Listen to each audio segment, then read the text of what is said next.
ঋণিকি ঋণিকি দেখো গাঁৱে এখনি দেখো গাঁৱে এখনি চেনাই ৰে এইখনি চেনাই ৰে গাঁও। সঁচাই এই যেতিয়া মই এইটো পাৰফৰ্মেঞ্চ দেখিছিলোঁ, দেখাৰ লগে লগে মোৰ গাৰ নোম শিয়ৰি উঠিছে। সঁচাই ধন্য, মই এজন অসমীয়া হিচাপে গৌৰৱবোধ কৰোঁ। বিশ্বৰ দৰবাৰত বিহুক সন্মান কৰাৰ কাৰণে, এই সকলোকে চিনাকি কৰি দিয়াৰ কাৰণে মই সমূহ কৰ্মকৰ্তা যিকেইজন ব্যক্তিয়ে দিনে ৰাতিয়ে অহৰ্নিশে কষ্ট কৰি ইয়াক কৃতকাৰ্য কৰিবলৈ লাগি আছিলে, তেওঁলোকলৈ মোৰ অশেষ ধন্যবাদ। মোৰ একদম মনৰ পৰা তেওঁলোকক ধন্যবাদ জ্ঞাপন কৰিছোঁ।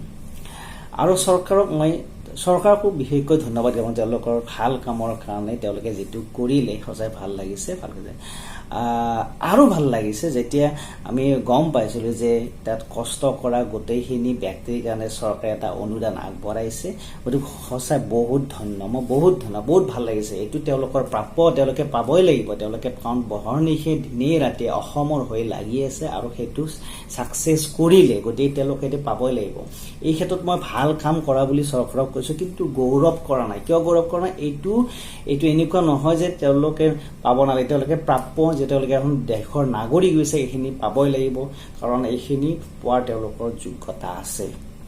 এইকাৰণে মই চৰকাৰ এইটো ক্ষেত্ৰত গৌৰৱবোধ নকৰোঁ। মানুহে সেইটো ক'ব পাৰে যে ই সদায় চৰকাৰৰ এগেইনষ্টে কথা কয়, চৰকাৰৰ বিৰুদ্ধে কথা কয়। নহয়, মই আপোনালোকে তেনেকুৱা নাভাবিব। মই সাধাৰণ নাগৰিক, এজন সাধাৰণ নাগৰিক হিচাপে মই যিখিনি দেখিছোঁ সেইখিনি মই কমেই। মই বেয়া দেখিলে বেয়া বুলি ক'ম, ভাল দেখিলে ভাল বুলি ক'ম। কভিডৰ সময়ত আমাৰ চৰকাৰখনে যেনেকৈ কষ্ট কৰিছিল, তাৰ কাৰণে আমিও নথৈ আনন্দিত হৈছিলোঁ, আমি আপ্লুত হৈছোঁ তেওঁলোকৰ কামৰ কাৰণে। তাৰ কাৰণে আমি প্ৰশংসাও কৰিছোঁ, তেওঁলোক প্ৰশংসাৰ পাত্ৰও হৈছিল। কিন্তু এতিয়া বৰ্তমান সময়ত যিটো অৱস্থা হৈছে, এই সময়ত আমি ভুগি আছোঁ কাৰণে কিছুমান কথা আমি আলোচনা কৰিব লগা হয়। তাৰ কাৰণে কিন্তু সেনেকুৱা ধৰণৰ বিৰোধী পাৰ্টি বা সেনেকুৱা ধৰণৰ কোনো কথা আহি নপৰে ইয়াতে। মই কি কৈছোঁ, যিখিনি তেওঁলোকে কৰিলে বিহুৰ কাৰণে, এইটো বহুত ধন্যবাদ। সেইখিনিৰ কাৰণেও তেওঁলোক শলাগৰ পাত্ৰ, শলাগ কৰিবলগীয়া হয়, নোহোৱা নহয়। কিন্তু কথাটো হ'ল, যিখিনি ব্যক্তিক টকা দিলে, যিখিনি অনুদান দিলে, সেইখিনি কাৰণেও ধন্যবাদ। আমি ভাল লাগিছে, তেওঁলোকে পাব লাগে প্ৰাপ্য।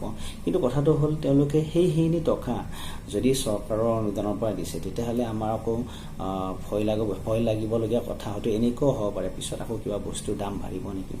চ' মই কি ভাবিছিলোঁ, যদি আপোনালোকে সেই অনুদানখিনি যদি নিজৰ পকেটৰ পৰা, মন্ত্ৰী MLA পকেটৰ পৰা দিলে হয়, তেতিয়া হয়তো আমাৰ পিছৰ সময়ত হয়তো আমি কিছুমান ভুগিব নালাগিলহেঁতেন। আমি জনসাধাৰণে, আমাৰ সাধাৰণ মানুহখিনিয়ে কোনো বস্তুৰ ক্ষেত্ৰত বা বস্তুৰ অলপ বেছি পইচা হয়তো দিব নালাগিলহেঁতেন, মই ভাবোঁ। হয়তো এনেকুৱা হ'ব পাৰে, কোনোবা দিনা হয়তো কিবা নহয় কিবা সাধাৰণ বস্তু, যিবিলাক দৈনন্দিন জীৱনত ব্যৱহাৰ্য বস্তুবিলাকৰ হয়তো দাম বাঢ়িব পাৰে।